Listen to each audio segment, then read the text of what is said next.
Our last speaker, I think, has probably the toughest job. Dr. Noel Williams is going to kind of tell us here what y'all heard today. Noel is currently Senior Vice President for Live Operations of Seaboard Food. So he's going to give us kind of a good summary for the rest of the day, and Dr. DeRushi will give us our marching orders for tomorrow. So, Noel, thank you very much. Thanks, Chris. Yeah, it is tough. A lot of people here. It's great to see this many people at a meeting. But I was sitting there trying to, Chris was saying, summarize the things that it says we heard today, but this is what I heard. It's probably different for everybody in the room, right? But this is what I heard, and so much material. But the points that stuck out to me, Jason started off and he talked about dogma and really what our values are. It's probably different for every company. It is different for every company. But as an industry, the obligation to take care of our people, obligation to take care of our animals are clear, and that resonated through a lot of the talks. And then one thing he did say was, at the end of this meeting, the challenge to us and the challenge to me is, what are we going to take from this meeting that we can take back and make change? Okay? We'll hear a lot, hopefully learn a few things, but what are we going to take from this meeting to elicit change? And so I think that's the challenge as you think about all the information that you've heard and the information that we'll hear tomorrow. What are you going to change? Joel laid out the kind of the background of this group. I was on the initial committee, and I reread it. I kind of forgot it, but the challenge was to improve livability by 1% per year. And he went through a lot of the great work that has been done by this group. I tried to add the numbers together, but I think between in-kind and the seed money, $5 million, over $5 million, Joel, that has been put forward to this effort.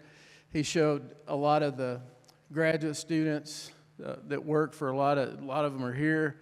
A lot of them work in the industry, making great contributions to the industry. I think that's a tremendous product of this work. And, I've been around, kind of like Fred, been around a while. I can't remember an effort like this that kind of tied everything together and got the kind of support to train students and continue to move the industry forward. So that was great. But I think if you ask yourself, from listening to all the presentations today, have we made 1% improvement? Absolutely not, right? And I'm looking at myself because we have not, okay? We listened to Daryl's, hit us right off the top of the head, right? Dr. Holtkamp, very sobering, 15% behind birth to market livability, best case, and $4 billion behind our good brethren here from Brazil. The transparency and the information that you provided, thank you. Outstanding. Not a lot of companies do that. Matthew, Dr. Turner, thank you. To share that, appreciate that, to share best practice. But I'm going to talk about the U.S., so don't get offended. But that's our competition, right? It is. Exports, that's the make or break. We talk about things of, well, we can't do this because we'll reduce sows, or we can't do this because it might hurt the market. Well, if we don't do some of those things, we won't have 20%. We'll have 20% less sows. We'll have 20% less market pigs because it won't be economical for us to be competitive. Okay? So again, thank you for sharing that information. And if you didn't believe Dr. Holtkamp, everybody always believes you. You can believe the numbers there. And I'm similar to probably other production systems in Brazil that I'm familiar with. Very good, but great. So that's competition, right? Rachel shared some of the progress or lack of progress that we made. And I hear you. I have to deliver bad results to my bosses too, and it's not fun. But it's reality, and I appreciate you sharing that information of some of the lack of improvements that we've made. But you go through and you look at, the talks, and I think Clayton, and, unfortunate that he couldn't be here. But again, he always challenges us to think. I think a couple of the points that he made relative to the decisions that we make from an animal health perspective, and he took it primarily from an animal health perspective. Some of the decisions we have to make, always having to balance what's right for our company, but ultimately what's right for the pig. And I know we have to keep that at the forefront. Okay? And I know sometimes those are difficult decisions that may go contrary to economics, but we have to keep the welfare of the animal at the forefront. It was interesting to me, he talked about the continued dialogue and the continued need to dialogue with companion animal peers, and he was talking primarily about animal health or veterinarians, but man, I agree. That's important. He talked about some of the challenges they face, and you've seen more in the press about that on some of the challenges that they're facing at dog shelters and those types of things, and the decisions that they may have to make around euthanasia, and so some difficult decisions they have to make. But I think to continue that communication, as he pointed out, is critical. And he talked about the industry supporting technologies, and he alluded to, and I know it's been a hot point in terms of the tools that are available from whether it be from a genetic editing or those types of things.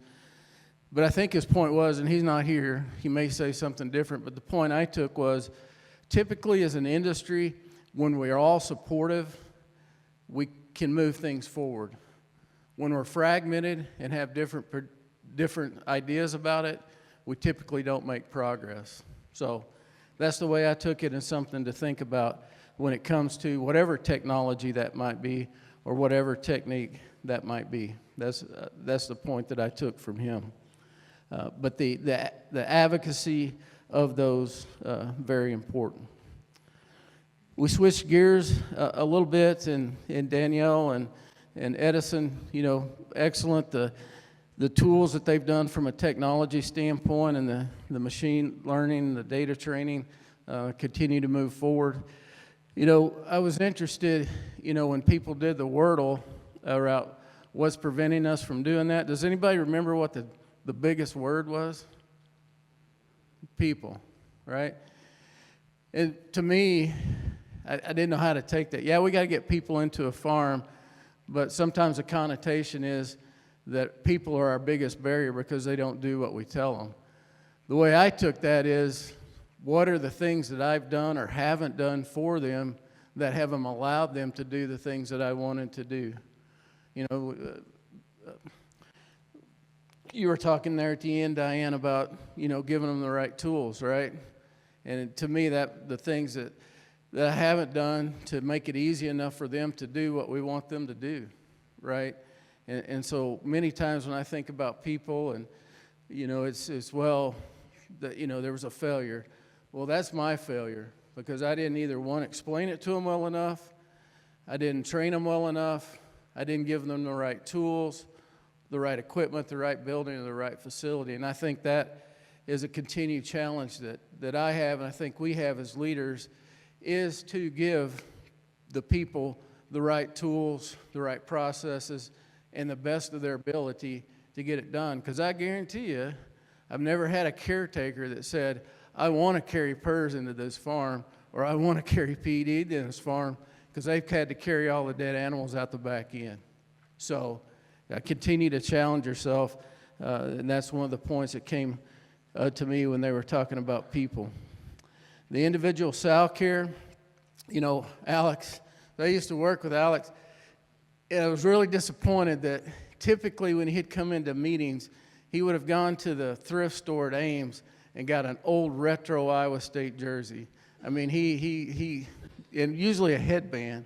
And so, Alex, I was a little disappointed. You look too professional from what I'm used to seeing you. The mustache was looking good, though, so I appreciate that's good. Used to be pretty bad, but now it's getting thick. I think you're dyeing it, too, right? No, okay. So, but anyway, Alex, some good points there. But really, the point that Alex was talking about, and we've talked about a little bit, is building a culture around Sal livability. You know, the things that Chris brought forward with some of that initial work in terms of, you know, two people choring and some of those things. You know, Chris, you would say they're not very revolutionary, right? It was just getting it done, you know. And I think some neat tools and things that Alex brought forward were good. The quizzes, those types of things, but the focus on it. When you put the attention on it and you build a culture around it, it gets better. Carlos, I'm sorry, I can't pronounce your last name, but excellent presentation. You know, the things that you guys have done there at Country View. What was the name of the book? I wrote it down. I'm having trouble reading my writing. My eyes are getting weak, or I'm scribbling too much. Checklist Manifesto. But the points that I took about the specialization versus the master builders, I think that was great. And the work that you've done and, you know, within the system there and the results that you've shown, excellent, okay? And so I congratulate you on that. I think for the broader group, be a great, I mean, we'll have the presentations and get the title of the book. Looks like a great read, but the ability to specialize those tasks and again, put attention to it, the time that you'd put into the time studies, and PJ talked about that in terms of the specialization they've done with the day one care. I think, you know, a lot to process today, but I think when we're able to go back and look at the presentations, and it's great that you're doing that for this, so that's great. We'll be able to process and garner some more nuggets on that, but great work there. Appreciate that. Dr. Deckers, I don't know if he's still here. I don't see him. I'm glad you put the genetics on there. It gave us hope, I think, of good things to come, you know, with Tom and the pragmatic approach that it takes to develop a breeding program and how it has changed from total born and back fat 40 years ago, and the traits that Tom and his group are able to influence now is great. And it takes that practical bricks and mortar program to make improvement. Now, it's slower than we always want, right, Tom? I mean, it is, but it's great that we have that you have those tools to be able to do that. And Janelle talked about some of the continued tools that they're working with and that others will work with, whether it be the OCD work and the resiliency, the ability to combine some of the genomic work with the different environments. I mean, there's going to be progress being made, and it's great that the genetic companies realize that. They give us a glimpse of the technology that are available to make change. It'll be slower than we want, but there's opportunity for a more robust, a more resilient sow genetics. There's more resiliency coming in growing pigs. So we're starting to see some of that, and it's going to accelerate. So I appreciated that approach. And Lucina, in her talk on the gene editing, you know, I think Dr. Deckers said it best when he kind of set that up was there's genetic diversity, natural genetic diversity, or what we have within our lines today. And if we choose to accept, there's diversity that we can enter in to make a step change improvement, you know. And again, it goes back up to us as an industry, which decision that we're going to make. I can't make that decision, but I'll go back to Clayton's point. If we decide that's what we're going to do, I think it will get done. And we have to do what's best for the pig from a welfare standpoint. Again, the work that the group from Brazil and Matthew, I'm sorry, is it Dr. Laura? Okay, thank you, sorry.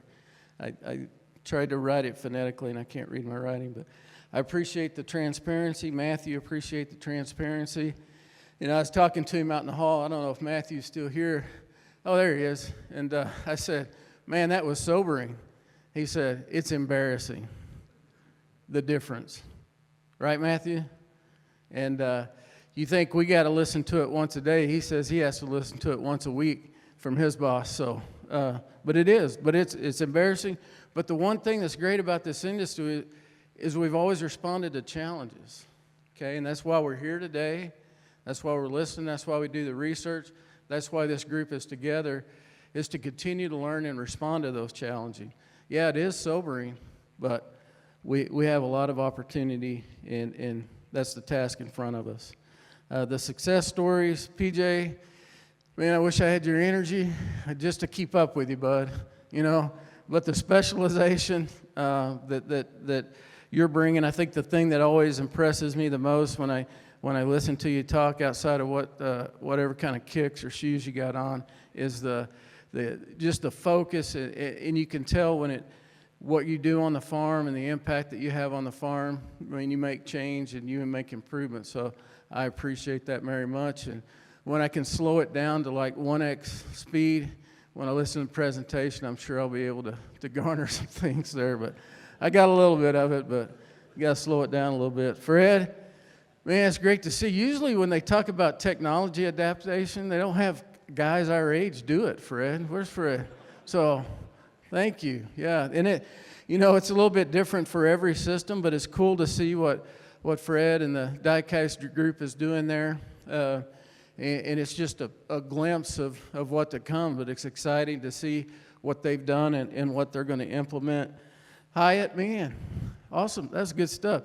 Every single thing I thought was wrong, so but it's good. I mean, that's one of the things that we've lost, is that ability to gather large data sets and benchmark some of those things. I appreciate it. I'm sure you spend a ton of time doing the work and analyzing that, so I really do appreciate that. We will continue to learn. Message is, you can make OPG work. There's probably not one magic formula, and it's probably a little bit different from system to system, but some good lessons there. And again, different than what we may have thought, but that's why we're here, right? Diane, I've had the opportunity to meet a few of the people that you've been moms to within the industry. I know Edison's talked about in the past. A couple of other guys I've worked with. But man, the things that you talk about in terms of making people feel welcome, making a culture, making people feel part of an organization, if you don't have that, you don't have a company, all right? And I know at times some of those things seem simple or no-brainers, but they're real and they're important. So I really do appreciate the contribution you made to the industry and what you shared there. So again, good stuff, but it is sobering, $4 billion, 15% behind. But like Dr. Ross said when he started out, what are we going to go home and change? We're not going to make that change next week. Probably you're not going to make that change by next time we all get together. But what are we going to do to make those incremental improvements to get better? Okay? Because if you look at the data, and I know if I self-reflect, we have not done what we need to do to continue to get better, and that's the challenge.